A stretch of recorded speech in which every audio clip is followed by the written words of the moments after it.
దయచేసి అందరూ లేచి నిలబడండి. ఒకసారి సహోదరులు ఎండమావులే కేవలమైన మాట 319 కవులు ఒక శరణం అడవిని కోరిన నా హృదయం అనే శరణం నడిపించండి. ఎండమావులే ఆ పాటలో శివశరణం.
కూర్చోండి, అందరూ క్రమంగా కూర్చోండి.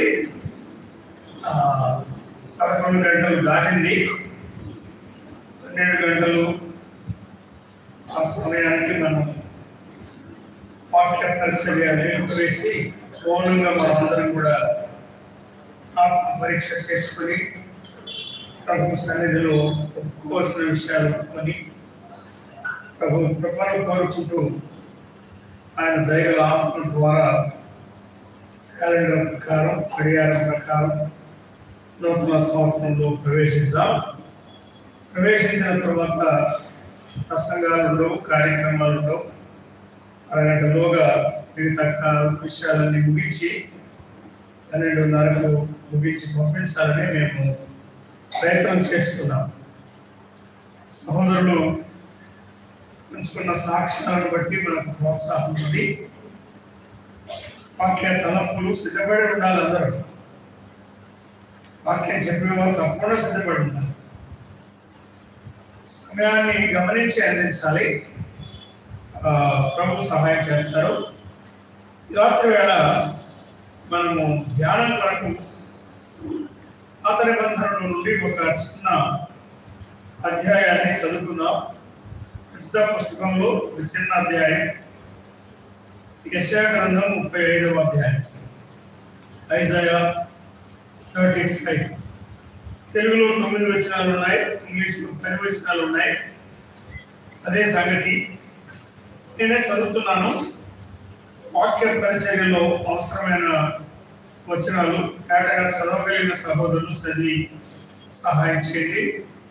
ఇక ఎవరు లేచి తిరగడం కానీ, బాయ్స్ కానీ గర్ల్స్ కానీ ఎవరు అటువంటి పనులు చేయకండి. వయస్సు పెద్దదయ్యి అత్యవసరమైన పరిస్థితులు ఉంటే వారు మాత్రం జాగ్రత్తగా ఆటంకం కలిగించకుండా క్రింది భాగానికి వెళ్ళి ఇబ్బంది పడకుండా కాలకృత్యాలు ముగించుకొని మరలా వచ్చి ప్రభు సన్నిధిలో కలుసుకోవాలని ఆలోచిస్తున్నాను. You can read this. దైవ గ్రంథం నుండి యెషయా 35వ అధ్యాయం చదువుతున్నాను.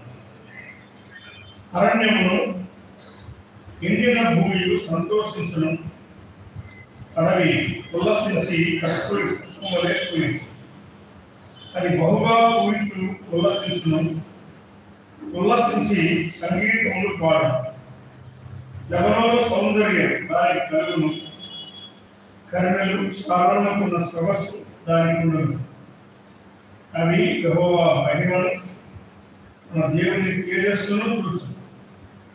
సరైన చేతులను బలపరచుడి, తొట్టిలు మోకాలను దృఢపరచుడి, అత్తడిలు హృదయాలతో ఇట్లనుడి. భయపడక ధైర్యంగా ఉండి. ప్రతిదండన చేతకై ఈ దేవుడు వచ్చుతున్నాడు. ప్రతి దండనను దేవుడు చేయదగిన ప్రతీకారము ఆయన చేయ. ఆయన వచ్చి తానే నిన్ను రక్షించడు. గుడ్డి వారి కన్నులు తెరవబడను, చెవిటి వారి చెవులు విప్పబడను, కుంటివాడు దుక్కి వలె గంతులు వేయను, మోగవారి నాలుక పాడును. అరణ్యములో నీళ్లు ఉక్కును, అడవిలో కాలువలు పారును. ఎండ మావులు మడుగులు, ఎండిన భూమిలో నీటి బొగ్గలు పుట్టును. నక్కలు పడుకున్న వాటి ఉనికి తోటలో జమ్మును, పొంగ గడ్డియు నేతయు పుట్టును. అక్కడ దారిగా ఉన్న వారి మార్గం ఏర్పడు. అది పరిశుద్ధ మార్గము అనబడు. అది అప్పటిలో పోకూడని మార్గము. అది మార్గంలో పోవారికి ఏర్పరచబడు. 3 లైన్లు దారిలో నడుచుచు పోవాలి తప్పక ఉండదు. అక్కడ సింహం ఉండదు, జంతువులు దాని ఎక్కవు, అవి అక్కడ కనబడవు. విమోచింపబడిన వారే అక్కడ నడుచుదురు. యెహోవా విమోచించిన వారు అతను అరుచు తిరిగి సీయోనుకు వచ్చెదరు. వారి తల మీద నిత్యానందమును, వారు ఆనంద సంతోషములు గలవారని వచ్చెదరు. దుఃఖమును ఇటును ఎగిరిపోను. చదవబడిన ఈ పరిశుద్ధ లేఖన భాగం, వేద భాగం రాత్రి 2024 సంవత్సరము ముగింపు సమయంలో స్థితిపూర్వకంగా నూతన సంవత్సర ప్రారంభ సమయం వరకు భక్తిపూర్వకంగా ప్రార్థనాపూర్వకంగా చేరవచ్చిన సహోదరి సహోదరులందరినీ ఆత్మక్షమార్థమై ప్రభువే జీవించి మనతో మాట్లాడుగా. ప్రభువులో నా ప్రియమైన సహోదరి సహోదరులారా, ఈ రాత్రి ధనపర్తి సంఘాలు మాత్రమే కాక వాక్య సందేశాన్ని వినాలి అనే ఆశతో వచ్చిన వారు మరికొంతమంది ప్రియులు ఉన్నారు. వారికి సంఘాల తరఫున ప్రేమపూర్వకమైన ఆహ్వానాన్ని అందిస్తున్నారు. ప్రభువు మనతో మాట్లాడాలి అని మనం ఆశిస్తున్నాం. నన్ను ప్రభు సంధించాలి, ఒక్కొక్కరిని సంధించాలి, ఒక్కొక్కరితో మాట్లాడాలి. ఆయన మనం దర్శించి తన వాక్య స్వరం మనకు వినిపించి ఆ స్వరంలో ఉన్న వేలుతో మనం వినిపి మన గృహాలకు పంపించాలి. ఇది మన ఆశ. దీని విషయమై ప్రభు సన్నిధిలో ప్రార్థిస్తుండగా ప్రభు ఈ అధ్యాయాన్ని నా ఎదుటికి తీసుకువచ్చారు. యెషయా గ్రంథం 60వ అధ్యాయం స్థానిక సంఘాలు కలిసి గృహ కోరికల్లో కొన్ని సంవత్సరాల కిందట ధ్యానించారు. దేవుని వాక్యం ఒకసారి ధ్యానిస్తే అందరితో అయిపోయిందని కాదు. దేవుని వాక్యంలో నుండి ప్రభు ఒక్కొక్కసారి ఒక్కొక్క రకంగా మాట్లాడగలని అనుభవాన్ని బట్టి మనం గమనిస్తున్నాం. యోవేలు చిన్న గ్రంథమే కానీ ఆ 3 అధ్యాయాల వర్తమానాన్ని 24వ సంవత్సరంలో మనం ధ్యానం చేసుకున్నాం. చివరిలో 2 బైబిల్ స్టడీస్ ఉంటే దాన్ని ముగించవచ్చు అనే ఆలోచన ఉంది. కానీ ప్రభు మన ఆలోచనలు కాక ఆయన చిత్త ప్రకారంగా మనం నడిపిస్తూ వచ్చారు. ఈ రాత్రి యెషయా గ్రంథంలో మనం చదివినటువంటి ఈ చిన్న అధ్యాయం జాగ్రత్తగా మనకి తీసుకుని వచ్చినటువంటి లేఖన భాగానికి దీనికి చాలా సంబంధం ఉంటుంది. నోటి నిండా నవ్వు ఎలా వస్తుంది, నిత్యమైన ఆనందం మానవుడు ఎలా పొందగలడు, మన జీవితంలో సంతోషం, ఉల్లాసం, ఆటలు, సంగీతం ఇవన్నీ ఉంటాయా, ఉండగలవా, దేవుని బట్టి వాటిని మనం పొందగలం. ఆ విషయాలు ఈ రాత్రి మనం ధ్యానం చేయబోతున్నాం. యెషయా గ్రంథంలో 66 అధ్యాయాలు ఉన్నాయి. దీని గురించి క్లుప్తంగా మనం పరిచయం చేస్తే 66 అధ్యాయాలు ఉన్నాయి. బైబిల్లో 66 పుస్తకాలు ఉన్నాయి. కాబట్టి the book of Isaiah is a mini Bible. యెషయా గ్రంథం ఒక చిన్న బైబిల్ సూచనగా ఉన్నట్టుగా ఉన్నది అని బైబిల్ పండితులు చెప్తూ ఉంటారు. బైబిల్ ఎక్కడ ప్రారంభమైందో యెషయా అక్కడే ప్రారంభమైంది. భూమి ఆకాశములు, ఆది దేవుడు భూమి ఆకాశములను ప్రారంభించాడు. యెషయా కూడా ఆకాశం ఆలకించు, భూమి చెవిని ప్రారంభించి నూతన భూమి, నూతన ఆకాశాలను ముగించాడు. బైబిల్ ముగింపు కూడా అక్కడే కదా. బైబిల్ అంతటి సారాంశం యెషయా గ్రంథంలో చూపించాడు.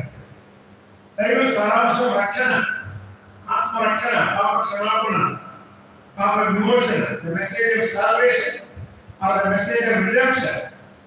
That is the message of Isaiah. Bible వచనాలు కూడా అదే కదా. ఆత్మరక్షణ కలిగితే సంతోషం, ఊరకే నమ్మించేవి అవి నిలబడి కాదు, వాటి వల్ల ప్రయోజనం లేదు. పాప క్షమాపణ ద్వారా ఆయన మనకు నిజమైన సంతోషాన్ని, ఆనందాన్ని, ఉల్లాసాన్ని ఆయన మనకు అనుగ్రహిస్తారు. అది బైబిల్ సారాంశం. పాప దాసత్వం నుండి విమోచించేవాడు ప్రభువైన యేసుక్రీస్తే. కనకరాజు గారు వివరించిన చిన్నదే. కాగా ఎవరైనా క్రీస్తునందు ఉండే కదా వాడు నూతన సృష్టి. ఎన్ని సంవత్సరాలుగా మందిరాలు వచ్చినా క్రీస్తునందు లేకపోతే, ఆయన విశ్వాసం ఉంచకపోతే, ఆత్మను ఒప్పుకోకపోతే, రక్షణ నిశ్చయితను పొందకపోతే నిత్యానికి వెళ్ళాలి. ప్రియమైన స్నేహితులారా, రాత్రివేళ తీవ్రంగా ఆలోచించి చాలు, అప్పుడు జీవించిన జీవితం చాలు, ఇక మీద నా జీవితం ప్రభువుకి అంకితమని ఆయన అప్పగించుకుంటే, పాపాన్ని ఒప్పుకుంటే, ప్రభు రక్తాన్ని ఆశ్రయిస్తే, దేవుని ఆత్మ నేను ఒప్పించినప్పుడు ఒప్పుకుంటే ఆయన నీ పాపాలు క్షమిస్తాడు. గొర్రెపిల్ల జీవ గ్రంథంలో నీ పేరు లిఖించబడుతుంది, దాఖలు చేయబడుతుంది. అతి మహాభాగ్యం పొంది వెళ్ళాలనేది స్థానిక సంఘాల యొక్క ప్రార్థన, మా యొక్క ఆశ, మా యొక్క నిరీక్షణ. ఈ రాత్రి మనం చదువుకున్నటువంటి ఈ చిన్న అధ్యాయం 9 ఇంగ్లీష్ ప్రకారం 10 వచనాల సందేశం. దీనిలో అరణ్యాన్ని, దాని చరిత్రను, దాని పట్టాన్ని, దాని స్వరూపాన్ని పరలోకపు దేవుడు ఎలా మార్చి వేస్తాడో, కట్టుకథ కాదు, అక్షరార్థంగా జరగబోయే సంగతులు యెషయా ద్వారా ఆయన 8వ శతాబ్ద ప్రవక్త అంటారు. 8th century prophet. అప్పుడే ఆయన ప్రవచించాడు. సమయాన్ని బట్టి చాలా క్లుప్తంగా వాటిని మనం జ్ఞాపకం చేస్తున్నా. 31, 32, 33, 34, 35 5 అధ్యాయాల్లో యెరూషలేము దాని యొక్క భవిష్యత్తును గురించి ప్రభు మాట్లాడుతున్నాడు. యెరూషలేము పట్టణ మహారాజు పట్టణం అని దైవగ్రంథంలో చెప్పాడు. Capital of the great king. ఆయన కింగ్ ఆఫ్ కింగ్స్, రాజుల రాజు అని పేరు పొందినవాడు. యెరూషలేము నుండి పరిపాలన సాగుతుందని యెషయా 2వ అధ్యాయం ప్రారంభించి రాశాడు. యెషయా 2లో 4లో అదే సంగతి చెప్పాడు. 31వ అధ్యాయంలో ప్రభువు అంటే ప్రభువైన యెహోవా యెరూషలేమును ఎలా భద్రపరచబోతున్నాడో చెప్పాడు. యెరూషలేమును భద్రపరచు యెహోవా అది 32వ అధ్యాయం. The Lord who defends Jerusalem. 32వ అధ్యాయం యెరూషలేమును పరిపాలించే యెహోవా. అంటే నోవా కాదు, ఆయన కుమారుడికి పరిపాలన అప్పగిస్తున్నాడు. రాజు నీతిని బట్టి రాజ్య పరిపాలన చేస్తున్నారు అని యెషయా 32లో చెప్పారు. అదే ఇర్మియా 23లో కూడా చెప్పారు. కీర్తన గ్రంథంలో చాలా కీర్తనలో ఆ మాటలు ఆయన రాజ్య పరిపాలన గురించి రాయబడ్డాయి. ప్రేరేపణ ద్వారా భక్తులు వాటిని రాసి మనకు అందించారు. 31లో భద్రపరిచే యెహోవా, 32లో పరిపాలించే కుమారుడు, 33లో యెరూషలేముకు ఆయన ఇచ్చే విమోచన, యెరూషలేముకి యూదా జనాంగానికి ఆయన ఇచ్చే విమోచన, a great deliverance of Jerusalem and Jews. యూదులకు విమోచన, యెరూషలేము విమోచన ప్రభువైన యేసుక్రీస్తు అనే నీతిగల న్యాయాధిపతి ద్వారా, సర్వాధిపతి ద్వారా, సమాధానకర్త అధిపతి ద్వారా ఆయన ఇచ్చే విమోచన చెప్పారు. ఇలా చెట్టు మధ్యలో 34వ అధ్యాయంలో ఒక పక్కన యెరూషలేమును విమోచిస్తూ 34వ అధ్యాయం సమస్త జనాంగాలకు ఆయన విమర్శ చేస్తారు. The Lord judging all nations. లోకంలో ఉన్న అన్ని జనాంగాలు, ఏ జనాంగమైనా చెప్పండి, all nations, ఆకాశం క్రింద ఉన్న సమస్త జనాంగాలకు ఆయన తీర్పు తీరుస్తారు. వస్త్రాలు ఆయన బలి జరిగిస్తారు. The great day of vengeance, ప్రతిదాన చేసే దినం అని చెప్పాడు. నేను 34వ అధ్యాయం చదివితే ఆ మాటలు ఉంటాయి. 35వ అధ్యాయం మనం చదువుకున్నాం కదా, దాంట్లో కూడా ఆ మాటలు ఉన్నాయి. ప్రతి దండన, ప్రతీకారం అని చెప్తున్నారు. Vengeance is mine, retribution, ప్రతిదండన అనేది నేనే చేస్తా. ఈ లోకంలో ఎవరు కాదు, సర్వాధికారి అయిన దేవుడు, సృష్టికర్తను, సార్వభౌములను, సర్వాధికారి నేనే ప్రతిదండన చేస్తాను. ఎవరెవరికి ఏ రకంగా ఎప్పుడు ఎంతగా ప్రతిఫలం ఇవ్వాలో అది నాకు తెలుసు, నేను దాన్ని జరిగిస్తానని ప్రభువు 66 గ్రంథాల సారాంశంగా చెప్తున్నాడు. 34లో సమస్త జనాంగాలు ప్రతిదండన చేసేవాడు కనబడుతున్నాడు. వినండి, 35 మనం వస్తున్నాం. అది రాత్రి మన పాఠ్యాంశం. అంటే ప్రభు మన ఎదురు తెచ్చిన వాక్య భాగం 35వ అధ్యాయం.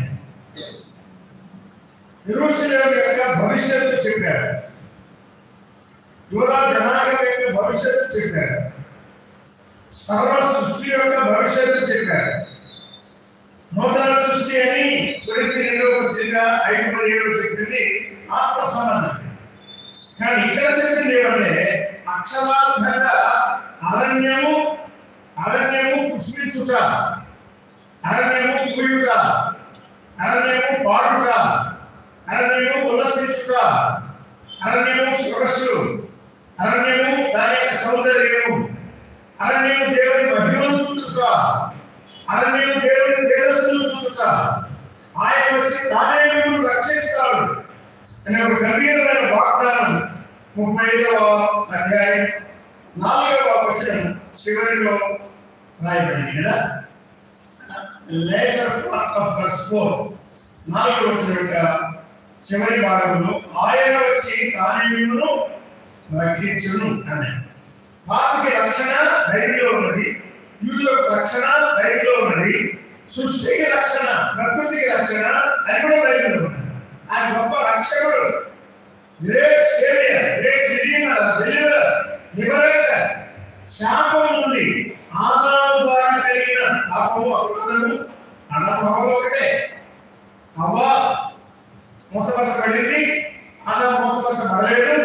మోసపరచబడిన హవ్వతో మోసపరచబడని ఆదాము ఏకీభవించడం ద్వారా ఒక మనిషి ద్వారా పాపము, పాపం ద్వారా మరణము లోకంలో ప్రవేశించింది. మనుషులందరూ పాపం చేసినందున మరణం అందరికీ సంప్రాప్తమైనది. అటువంటి మరణం నుండి, శాపం నుండి మానవ జాతిని, మానవాళిని విడిపించడానికి తండ్రి రొమ్ము నుండి నిత్యుడుగా ఉన్నవాడు, దేవుడిగా ఉన్నవాడు, దైవపుత్రుడు, నరపుత్రుడుగా, కృపాసత్య సంపూర్ణుడుగా 2000 సంవత్సరాల కిందట కన్య మరియ గర్భమున ఆయన భూలోకానికి అవతరించాడు. బేత్లెహేమ్ అనే ఒక చిన్న గ్రామంలో, అందులో కుశల పాకలో ఆయన జన్మించి ఆ తొట్టిలో ఆయన పరుడు పెట్టబడ్డాడు. ఆయన జన్మించడం ద్వారా పాపికి రక్షణ కాదు, ఆయన పరిశుద్ధుడిగా జన్మించాడు, పరిశుద్ధుడిగా జీవించాడు. మానవుడు చేయలేని కార్యాలు ఎన్నో చేశాడు, కానీ వాటి ద్వారా పాపకి రక్షణ లేదు. రక్తం చిందకుండా పాప క్షమాపణ కలుగదు. ఆయన మానవాళి వరకు పాపములైన ఆయన పాపంగా చేయబడి పాప యొక్క శాపాన్ని భరించి 3 మేకుల పట్టులో గంటలు మంటలు వేలాడి ఆ ఎముకల గుట్టలో కలవడి మెట్టలో ఆయన వేలాడి అపరాధ పరిహారార్థంగా తను తానే ఆయన అర్పించుకున్నాడు. రక్షకుడు సిద్ధపరిచిన రక్షణ, అందించిన రక్షణ ఆయన కలవడిలో వేలాడటం ద్వారా, ప్రాణం అర్పించడం ద్వారా, సమాజంలో తిరిగి లేచడం ద్వారా అంగీకరించే పాపకి రక్షణ ఉంది. ఆయన తానే జీవులను రక్షిస్తాడు అని చెప్పాడు. స్నేహితులారా, ఆత్మరక్షణ పొందిన వారు ఆత్మరక్షణ చాలా తేలిక. ఆత్మరక్షణ ఖర్చు లేదు, ఉచితం. నా ఎదురు విశ్వాసాన్ని ఎంత మాత్రం చేస్తే ప్రయాసాన్ని భారం అవుతుంది. సమస్త ద్వారా నా ఎదురు రండి, నేనే విశ్రాంతిని యేసుక్రీస్తు చెప్తున్నాడు. ఆయన ఎట్టి వేసేవాడు కాదు, తులసివేసేవాడు కాదు. ఆయన చేర్చుకుంటాడు. నన్ను క్షమించాడు, నన్ను అంగీకరించాడు, నా ప్రార్థనను ఆలకించాడు, పాప క్షమాపణ పడు, పాప పరిహారం పడు. ఆయనను ఆశ్రయించగా, ఆయన ప్రభువుగా అంగీకరించగా, నా పాపాన్ని ఒప్పుకోగా ప్రభువును క్షమించి రక్షించాడు. ఈ రక్షణ భాగ్యాన్ని సంవత్సరాలుగా అనుభవిస్తూ ప్రభువు నేను ఆనందిస్తున్నాను. అది నమ్ము, అది సంతోషం. ఒకటి నమ్ముదాన్ని కాదు. అగ్నిగుండానికి వెళ్ళకుండా మన పాపాలు ప్రభువు క్షమించి నిత్యరాజ్యంలో వారసులుగా చేయండి. గొర్రెపిల్ల జీవ గ్రంథంలో నీతిమంతుల పట్టికలో మన పేరు దాఖలు చేయండి. అది ఆత్మరక్షణ భాగ్యం. మనం చదువుకున్నటువంటి భాగంలో అరణ్యం అది నిజంగానే సంతోషిస్తుంది అని అరణ్యం అనే మాట, ఎండిన భూమి అనే మాట ఇక్కడ ఉపయోగించారు. ఎడారి అనే మాట కూడా నేను రాస్తున్నాను. పార్చ్ గ్రౌండ్ అని, డిజర్ట్ అని వేరు పదాలు ఉన్నాయి. సంతోషించుట ఆ మాటతో ప్రారంభించాడు. ఉల్లసించును ఉల్లసించును ఉల్లసించును అని మొదటి 2 వచనాలని ఎక్కువ సార్లు చెప్పాను. ముగింపులో కూడా ఆయన ఏమంటాడు చూడండి. 9వ వచనం యొక్క చివరి భాగం మనం చదువుదాం. యెహోవా విమోచించిన వారు, తర్వాత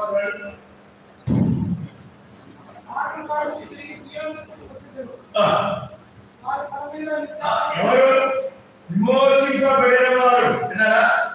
యెహోవా విమోచించిన వారు.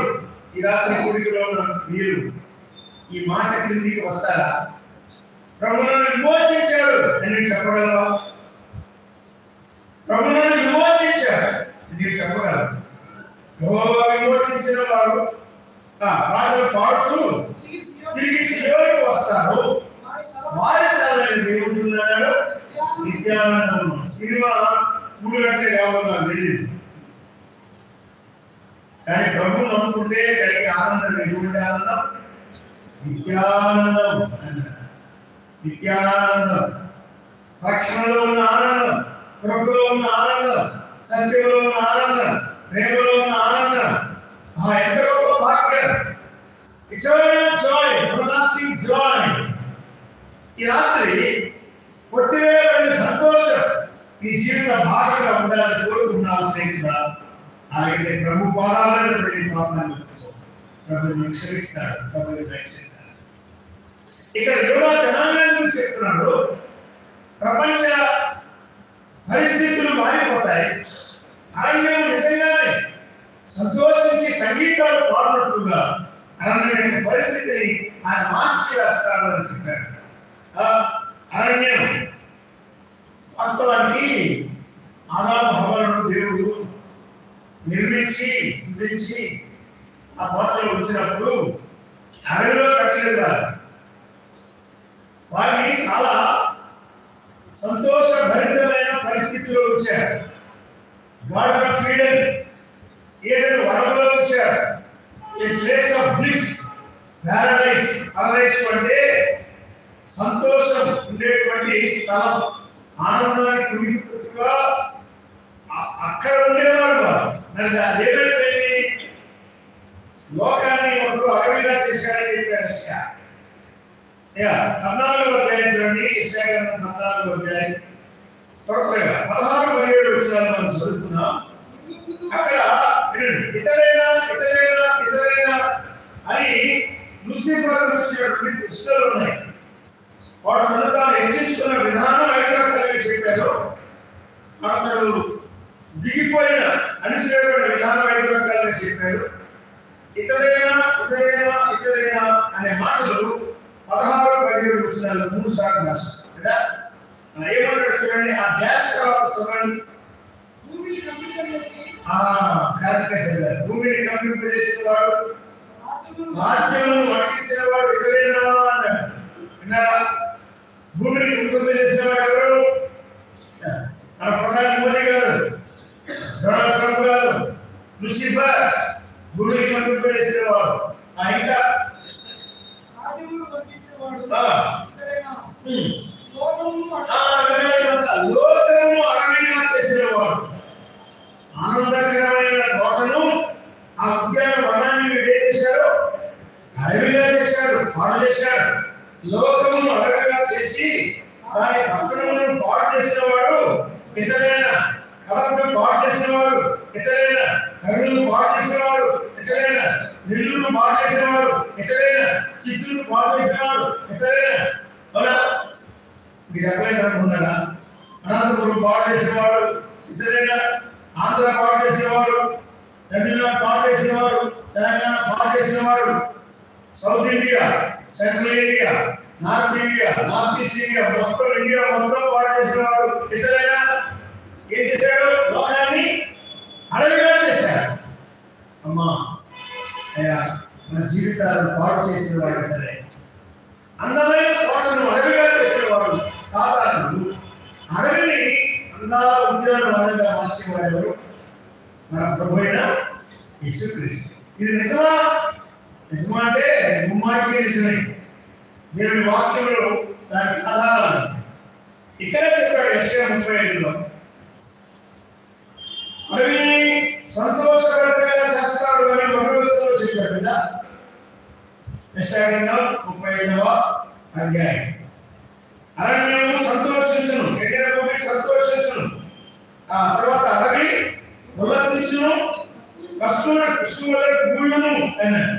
తర్వాత అది పూయుడు మాత్రమే కాదు, బహుగా పూయును, బహుగా పూయుచు ఉల్లసించును, ఉల్లసించి సంగీతమును పాడును. దానికి 3 రకాల సౌందర్యం అన్నాడు. The beauty of Lebanon, the beauty of Carmel, the beauty of Sharon. Lebanon సుందరమైనది, కర్మెలు సుందరమైనది, పర్వతమైనది, షారోను సుందరమైనది. ఈ 3 వేరువేరుగా చాలా సుందరమైన స్థలాలు. కానీ ఏమంటారంటే అరణ్యానికి, లెబనోనుకు, షారోనుకు, కర్మెలకు ఉన్న సౌందర్యం మొత్తం 3 కలిపి ఈ అరణ్యాన్ని నేను ఇస్తాను. The beauty of this wilderness. రాబోయే కాలంలో అరణ్యాన్ని నేను సుందరమైన దానిగా చేస్తాను అని ప్రభు మాట్లాడుతున్నాడు. అది ఎలా జరుగుతుందో దేవుని వాక్యంలో మనం చదువుకున్నాం. రోమాపత్రిక 8వ అధ్యాయం రండి. రోమాపత్రిక 8వ అధ్యాయం 18 నుండి చదవండి చిన్నగా. మన ఎడల ప్రత్యక్షము కాకపోవు Romans 8:18. మన ఎడల ప్రత్యక్షము కాకపోవు మహిమేలుగా, మన ఎడల ప్రత్యక్షం కావు శ్రమలు కాదు, మహిమేలుగా, మన ఎడల ప్రత్యక్షం కావు మహిమలు అన్నాడు. మనల్ని మహిమ నిమిత్తం ప్రభు పిలిచాడు, మహిమకు నిర్ణయించాడు, మహిమకు నడిపిస్తున్నాడు ఆయన. ఈ లీడ్స్ us to glory. తన నిత్య మహిమకు నడిపిస్తున్నాడు ఆయన. కనుక మన ఎడల ప్రత్యక్షం కావు మహిమేలుగా, ఇప్పటి కాలం శ్రమలు ఎన్నైనవి కాబట్టి ఎంచుతున్నాను అన్నాడు. దేవుని కుమారుడు ప్రత్యక్షత వరకు యేసుక్రీస్తు ఇంకా రాలేదు. దేవుని కుమారుల ప్రత్యక్షత అన్నాడు. యేసుక్రీస్తు ప్రత్యక్షత సంఘానికి నెంబర్ 1. తర్వాత యేసుక్రీస్తు ప్రత్యక్షత ఇస్రాయేల్ జనాంగానికి నెంబర్ 2. కానీ దేవుని కుమారుల ప్రత్యక్షత అంటే యేసుక్రీస్తుతో పాటు సంఘంగా మనము కలిసి భూమికి వచ్చినప్పుడు భూమి యొక్క పరిస్థితులు ఆయన మార్చేస్తారు. అరణ్యం అరణ్యం కావదు. అరణ్యం ఎలా ఉంటుంది? అరణ్యము సంతోషిస్తుంది అన్నాడు, ఉల్లసిస్తుంది అన్నాడు, పాటలు పాడుతుంది అన్నాడు, పూయులు బహుగా పూయులు అన్నాడు, దానికి సొగసు సౌందర్యం ఉంటుందన్నాడు. లెబనోను కరుణలు సార్వత్రును సొగసు అరణ్యాన్ని నేర్స్తాను అని ఆయన చెప్తున్నాడు. ఇంకేం చెప్పాడంటే అరణ్యము దేవుని మహిమను చూస్తున్నాడు అన్నాడు కదా. అక్కడ చూడండి, అరణ్యము దేవుని మహిమను చూసును, ఆయన తేజస్సును చూసును అన్నాడు. దొరికిందా? యెషయా 35లోనే రెండవ వచనం చివరి భాగం అదే కదా. అవి యెహోవా మహిమను మన దేవుని తేజస్సును చూసును అన్నాడు. అరణ్యమైన పరిస్థితిని ప్రభుత్వం మార్చిస్తున్నాడు. అంటే ఏం చేయబోతున్నాడు? రోమపత్రికలో రాశాడు. ఏమంటాడంటే 22వ వచనం, రోమపత్రిక 8:22లో సృష్టి యావత్తు ఇప్పటి వరకు మూలుగుచు ఏకగ్రీవంగా మూలుగుచు ప్రసవవేదన పడుతున్నది అని చెప్తున్నాడు. అంతేకాదు ఆత్మీయ భగవత్పాలను పొందిన మనం కూడా దత్తపుత్రత్వం వరకు అనగా మన దేహ విమోచన కొరకు మూలుగుచున్నాము. నిరీక్షణ కలిగిన వారిని రక్షింపబడుతుంది. నిరీక్షింపబడినది కనబడినప్పుడు నిరీక్షణతో పని ఉండదు. తాను చూస్తున్న దాని వరకు ఎవరు నిరీక్షిస్తాడు? మనం చూడని దాని వరకు నిరీక్షించగల ఓపికతో దాని వరకు కనిపెట్టుకుని అనే విమోచన గురించి మాట్లాడుతున్నాడు. ఆత్మ విమోచన కలిగింది. ప్రభువైన యేసుక్రీస్తు కలవరలో మనం కలుస్తున్నప్పుడు ఆయన చిందించిన రక్తం ద్వారా మన పాపాలు కడిగినప్పుడు ఆత్మ విమోచన కలిగింది. కానీ దేహానికి విమోచన కలగలేదు. ప్రపంచంలో ఏమవుతుంది? దేహ విమోచన. ఫిలిప్పీ 3లో చెప్పినట్టుగా మన దేహ శరీరాన్ని ఆయన మహిమగల శరీరానికి సమరూపం విధంగా ఆయన మార్చి వేస్తారు. జ్వరము, దగ్గు, ఇంకా రకరకాల ఇబ్బందులు ఉన్నాయి కదా, చిన్నవే కానీ దేహాన్ని ఎంత బాధిస్తున్నాయి, ఉత్సాహం లేకుండా చేస్తున్నాయి కదా. దేహాన్ని విమోచిస్తారు. దేహాన్ని విమోచన ఇచ్చినప్పుడు మహిమ దేహం ప్రభువైన యేసుక్రీస్తు మహిమ దేహానికి సమరూపంగా దేహాన్ని నన్ను నరకాన్ని ఇవ్వబోతున్నారు. అది దేహ విమోచన. ఇక మూడవది సృష్టి విమోచన చెప్పండి. సృష్టికి ఆదాము హవ్వలు పాపములు పడినప్పటి నుండి విమోచన లేదు. ప్రభువైన యేసుక్రీస్తు తిరిగి వచ్చినప్పుడు ప్రకృతిని ఆయన మార్చి వేస్తారని మనం గమనిస్తున్నాం. దానికి రుజువుగా అరణ్యములకు ఆయన ఇచ్చేటువంటి ప్రత్యేకమైన అనుభవాలు ఈ మొదటి 2 వచనాల్లో 4 అనుభవాలు మనం చూస్తున్నాం. సంతోషించుట, కూయుట, తర్వాత సంగీతమును పాడుట, దానికి ప్రవహించేటువంటి సౌందర్యాన్ని ఆయన సొగసు చెప్పాడు. ఈ 4 పాటు దేవుని మహిమను ఆయన చూచును, ఆయన తేజస్సును ఆయన చూచును. సృష్టి ప్రకృతి ప్రభు యొక్క మహిమను చూస్తుంది. ఆయన పరిపాలన మహిమ, మిలీనియల్ గ్లోరీ, వెయ్యేళ్ళు ఆయన పరిపాలిస్తుండగా ఈ అరణ్యం ఆయన పరిస్థితి మారిపోతుంది. దేవుని మహిమను చూస్తాయి అని చెప్పాడు. 4వ వచనం చివరి భాగంలో ఆయన తానే వచ్చి మిమ్మల్ని రక్షిస్తాడు అని. ఇంకా అరణ్యానికి ఆయన చెప్పిన ఆశీర్వాదాలు చూడండి. 6వ వచనంలో అరణ్యంలో ఎండిన భూమిలో నీళ్లు అన్నాడు. నీళ్లు అదే మాట కాలువలోని 6వ వచనం 2వ భాగంలో చెప్పాడు. ఎండమావులు మడుగులను ఎండిన భూమిలో నీటి బుగ్గలు అన్నాడు. ఒకే సంగతి వాటర్ స్ప్రింగ్స్, ఫౌంటైన్స్ రకరకాల చెప్తున్నాడు. 7 భాషల్లో పదాల్లో నీటి బుగ్గల గురించి కాలువలు ఏర్పడము, నీళ్లు అరణ్యంలో నీళ్లు ప్రవహింప చేస్తారు. ఇదిగో నేను నూతన క్రియ చేస్తున్నాను ప్రభు యెషయా ద్వారా మాట్లాడుతున్నాను.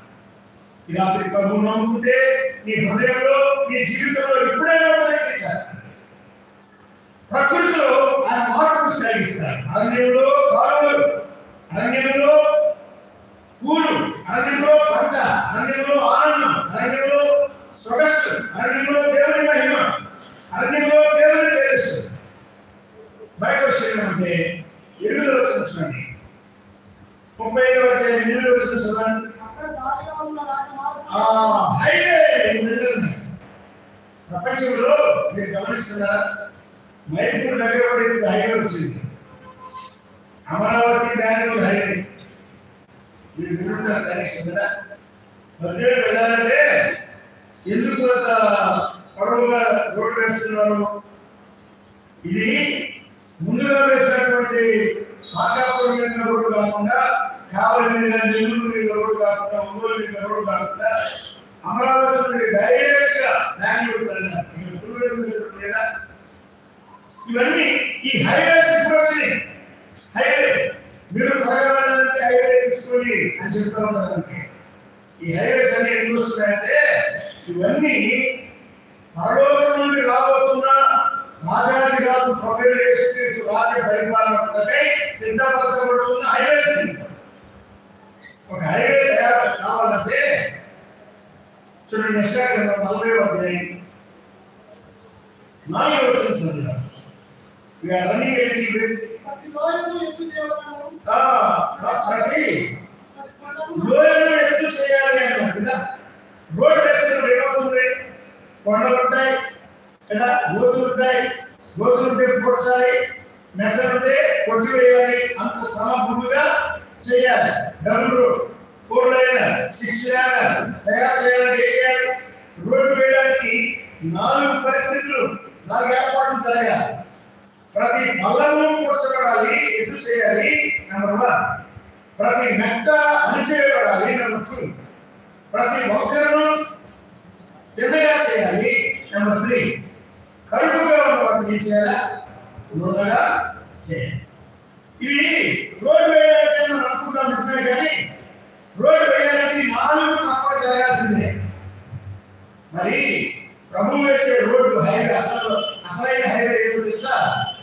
బెంగళూరు హైవే కాదు, ఆస్ట్రేలియాలో హైవేస్, సింగపూర్లో హైవేస్ కాదు, న్యూయార్క్లో హైవేస్ కాదు. నా జీవితంలో, నీ జీవితంలో ఆయన ఏం చేస్తున్నాడు?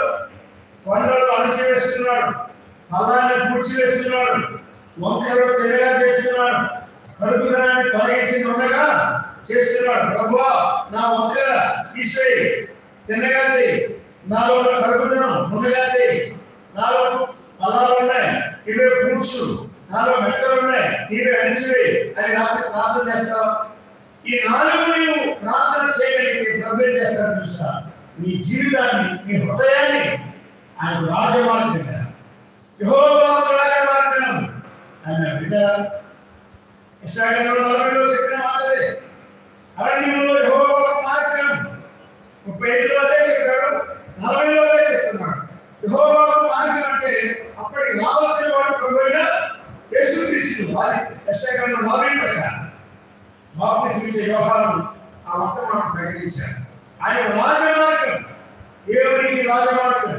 మార్గం సరళం చేయండి, లోయలు ఎత్తు చేసి, పర్వతాలు అణిచివేసి, వంకలు తిన్నగా చేసి, కడుపు నుండగా చేసి, యెహోవా రక్షణ, సకల శరీరం దేవుని రక్షణ చూస్తారు. యెహోవా మహిమ బయలుపరచబడుతుంది. The Lord is not interested about highways. Our highways are bypassed. మన జీవితాలు, మన హృదయాలు నన్ను బాగు చేయాలి, నిన్ను బాగు చేయాలి ఆయన ఇష్టపడుతున్నాడు. అంగీకరిస్తావా? గ్రహిస్తావా? రాత్రిగా అడవిని తోటగా కూలినట్లు, బహుగా కూలినట్లుగా ఆయన చేస్తాడు. పాపంలో మూలికి అల్లరితో, నాటకాలతో రిజర్వేగా జీవించే నా జీవితం, నీ జీవితం ఆయన మార్చి వేస్తాడు. ప్రభువు కొరకే సంగీతాలు పాడి రక్షణ గానం, కృపా గానం, విమోచన గానం, ఆనంద గానం, స్తుతి గానం, కీర్తి గానం చేయనట్లుగా ఆయన మార్చి వేస్తాడు. అసలు ప్రభువుని అప్పగించుకుంటా ఈ 4 కార్యాలు జరిగితే ఒక రోజు ఆయన చక్కగా మార్గం సరళం చేయబడితే దాంట్లో ప్రవేశించి రాజాది రాజుగా ఆయన ఊరేగించబడినారు. 8వ వచనంలో అక్కడ దారిగా ఉన్న రాజమార్గం ఏర్పడను, అది పరిశుద్ధ మార్గం అనబడు, అది అపవిత్రులు పోకూడని మార్గం. అది మార్గంలో పోవారికి ఏర్పరచడం. తర్వాత మాట చూడండి. దానిలో నడుచుచు ఈ మాట పెట్టుకోండి. రాత్రి త్రోవను తప్పకలందరూ, త్రోవను తప్పకలందరూ. 80 నుంచి ఎన్నిసార్లు మనం తప్పిపోయాం ఈ రాత్రి జ్ఞాపకం చేస్తుంది. త్రోవను తప్పకుండా ఆయన చేసి అప్పగించుకుంటే కుమారుడు నడిపిస్తారు, విమోచకుడు నడిపిస్తారు, దేవుడి ఆత్మ నడిపిస్తారు. ఆయన ఎన్నో నడిపిస్తుంది. సంఘం మనకు ప్రార్థన చేసి మనకు సహాయం చేస్తుంది. అనేక రకాల సదుపాయాలు ప్రభుత్వం చేశారు. These are all the wonderful provisions the Lord has made. ఎవరి కోసం? నా కోసం.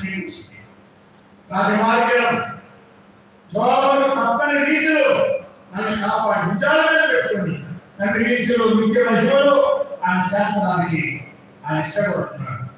ఈ గురించి ఆయన రాసినటువంటి ఈ అధ్యాయంలో ఉన్న సత్యాలు క్లుప్తంగా జ్ఞాపకం చేసుకుని మనం ముగించుకుందాం. 35వ అధ్యాయం యెషయా గ్రంథం మొదటి 2 వచనాలు అరణ్యములకు కలిగేటువంటి అద్భుతమైన మార్పులు చెప్పారు. కనీసం 4 రకాలుగా చెప్పారు. ఆ తర్వాత 3-4 వచనాలు చదవండి. సరైన చేతులను బలపరచాలి. చేతులు ఎలా ఉండాలి? సరైనగా కాదు కదా, అవి గట్టిగా ఉండాలి. చేతులతో మనం పని చేయాలి, చేతులతో మనం బలంగా పని చేయాలి. సరైన చేతులను బలపరచండి అన్నాడు. చేతులను బలపరచండి అని పని చేయాలి. ప్రభువు నమ్ముకున్న మనం మన చేతులు అప్పగించి పని చేయాలి. మందిరంలో పని చేయాలి, సంఘంలో పని చేయాలి, గ్రామంలో పని చేయాలి, సువార్త పనిలో మనం ప్రయాసపడాలి, పని చేయాలి. మన దేహాలు అప్పగించాలి, మన సమయాన్ని అప్పగించాలి, మన సొమ్ము ఖర్చు పెట్టాలి, మన గృహాలు తెరచి చేతులు అప్పగించి మనం పని చేయాలి. చేతులను బలపరచండి. తొట్టిలు మోకాళ్ళు దేనికి? మోకాళ్ళు ముఖ్యంగా ప్రార్థన కదా. తొట్టిలు మోకాళ్ళు. ఈ రోజుల్లో ఎక్కువ మంది వచ్చేటువంటి బాగా ఏంటంటే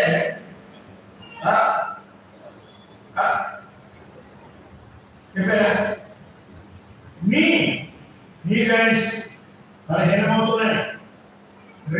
రెండు మోకాళ్ళు సర్జరీ చేయించుకుని తర్వాత ఫిజియో చేసి ఆ తర్వాత మోకాళ్ళను బలపరుచుకుని ఈ లోకంలో జీవించే కాలం చక్కగా సాగిపోవడానికి మనం ప్రయత్నం చేస్తున్నాం. లక్షలు ఖర్చు అవుతుంది. చేతులు బలంగా ఉండాలి, పని చేయాలి. మోకాళ్ళు బలంగా ఉండాలి, వాటిని దృఢపరచండి, ప్రార్థన చేయాలి. 3వది చెప్పినట్టు హృదయంలో మన చేతులు, మన మోకాళ్ళు, మన హృదయం. Our hearts. ఎక్కువ సార్లు హార్ట్ ఫెయిల్యూర్ వస్తుంది కదా, అలా అది వచ్చిందంటే దిగులు లేకుండా వెళ్ళిపోతున్నారు కొంతమంది. No second chance. తత్తగిళ్ళు హృదయం. హృదయానికి ఏం కావాలి?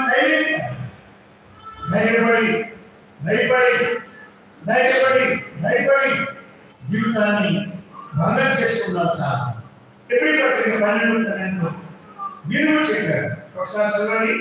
ఎప్పుడు 12 దొరికిందా?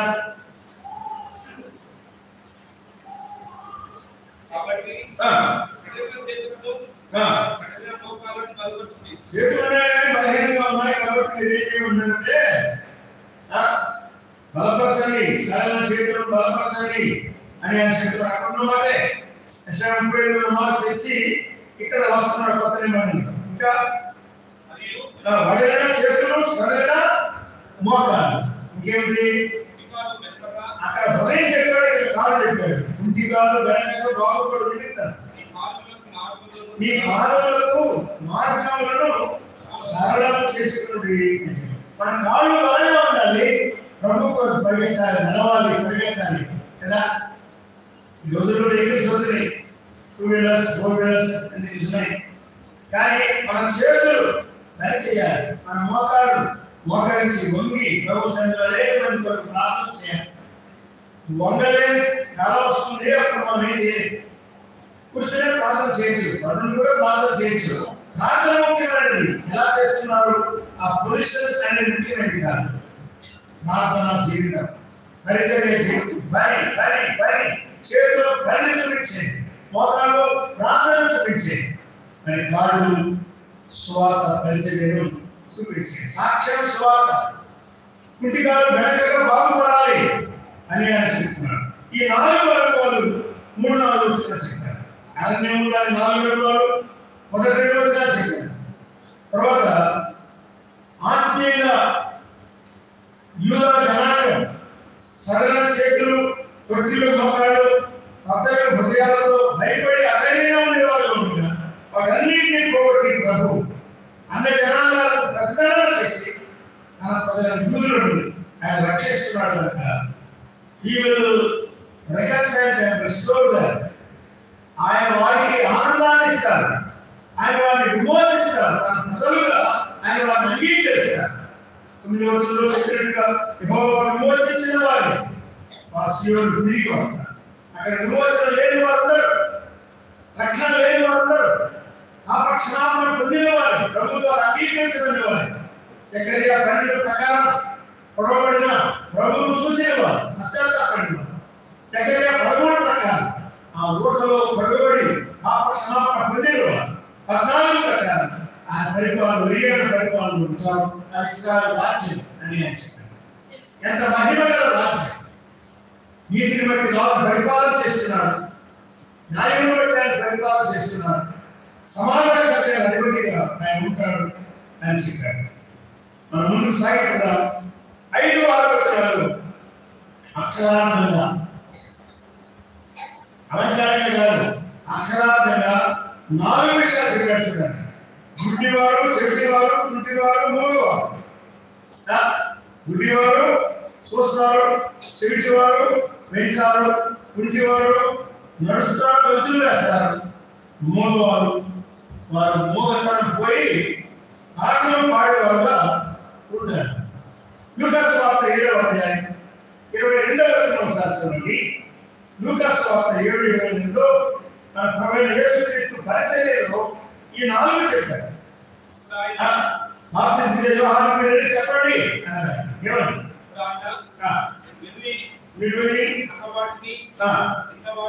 మీరు కన్నులారా చూసిన వాటిని చెప్పండి. గుడ్డివారు చూపు పొందుతున్నారు, గుడ్డివారు నడుస్తున్నారు, కుష్ఠరోగులు శుద్ధిలో వస్తున్నారు, చెవిటివారు వింటున్నారు, చనిపోయిన వారు లేకపోతున్నారు. ఎన్నో విషయాలు చెప్పినాయి. వేదం స్వార్థ ప్రకటింపబడుతుంది. ఇది వెళ్ళి యోహానుకు చెప్పండి, అభ్యంతర పడవద్దు, నా విషయమైన అభ్యంతర పడేవాడు ధన్యుడు అని చెప్పారు. ఆయన మనసు అక్కడలో అక్షరార్థంగా గుడ్డివారికి కళ్ళిచ్చారు, గుడ్డివారికి గాలిచ్చారు, చెవిటివారికి వినికిడిచ్చారు, మూగవారితో మాట్లాడించారు, అద్భుత కార్యాలు చేశారు, కుష్ఠరోగులకు శుద్ధినిచ్చారు, మృతులకు జీవమిచ్చారు. ఆయన తిరిగి వచ్చినప్పుడు వేద పరిపాలన ఏం చేస్తారు? నాకు దేహంలో బాగోలేదనేవాడు ఉండడు అన్నాడు. యెషయా 33వ అధ్యాయం చివరి వచనం ఈ టైంలో 24 నాకు దేహంలో బాగోలేదు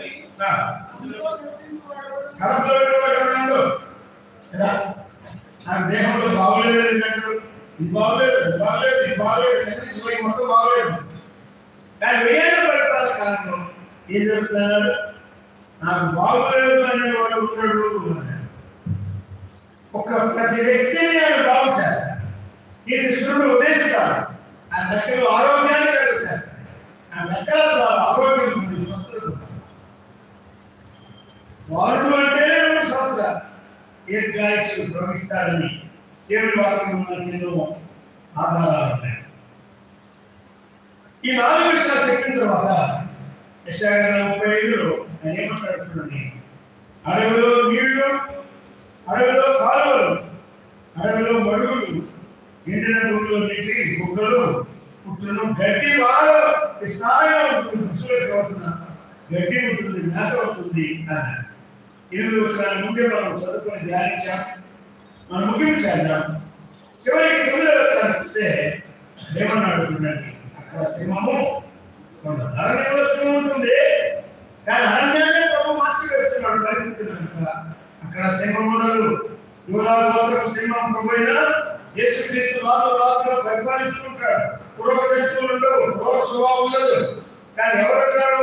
విమోచనగా బయట వారు ఉంటారు, పాటలు పాడుతూ ఉంటారు, సంతోషిస్తూ ఉంటారు, ఆనందిస్తూ ఉంటారు. వారి తల్లని నిత్యానందం ఉంటుంది, దుఃఖం ఎగిరిపోతుంది, నిద్రకు ఎగిరిపోతున్నారు. ఇదంతా దేని బట్టి? ప్రభువైన యేసుక్రీస్తు అనుగ్రహించే విమోచన. అరణ్యం యొక్క పరిస్థితిని ప్రభు మార్చివేస్తాడు. రాబోయే కాలం ఆపి పరిస్థితిని ఇప్పుడే మార్చివేస్తాడు. ఇవన్నీ చేస్తాడు. ఈ రాత్రి జీవితం ప్రభువుకు సమర్పించి అడవిగా ఉన్న అడవిలో హృదయం ప్రభు నన్ను మార్చు, నన్ను దర్శించు, అందాల తోటగా మార్చు, కూడినట్లు చేయి, పాడినట్లు చేయి, స్తుతించినట్లు చేయి, సేవించినట్లు చేయి, ఈ మార్గంలో నడిచినట్లు చేయి, ఈ మాటలు విన్నట్టుగా చేయి, ఈ కార్యాలను చూసినట్టుగా చేయి. కుంటితనం, చెవిడితనం, కుంటితనం నా జీవితంలో దూరపరచి పూర్ణ నెమ్మది నాకు అనుగ్రహించి సాక్షిగా నన్ను వాడుకోమని ప్రభు కృపాహస్తాలను మనం అప్పగించుకున్నాను. నూతన సంవత్సరంలో ప్రవేశించబోతుండగా అటువంటి మంచి ప్రారంభాన్ని చేరవచ్చిన ఒక్కొక్కరికి ప్రభు దయచేయక దయచేసి ఎవరు లేచి వెళ్ళండి. నేను ఆలస్యం చేయను, టైంకి తప్పగా ముగించి పంపిస్తాను.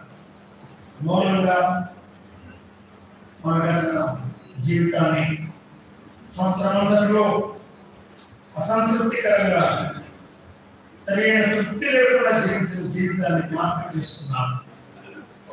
మన బలహీనతలు, మన అవిధేయతలు, మన తొందరపాట్లు, మన ఆదేశాలు, మన అపరాధాలు ఎవరెవరికి ఆయాసం కలిగించారు, ఎవరెవరితో అసమాధానంగా ఉన్నారు, ప్రభువును ఎంతగా మనం నొప్పించారు అర్థం చేస్తున్నాం. ప్రభువా, అడవిని కోరిన నా జీవితం విరిగి ఉన్నా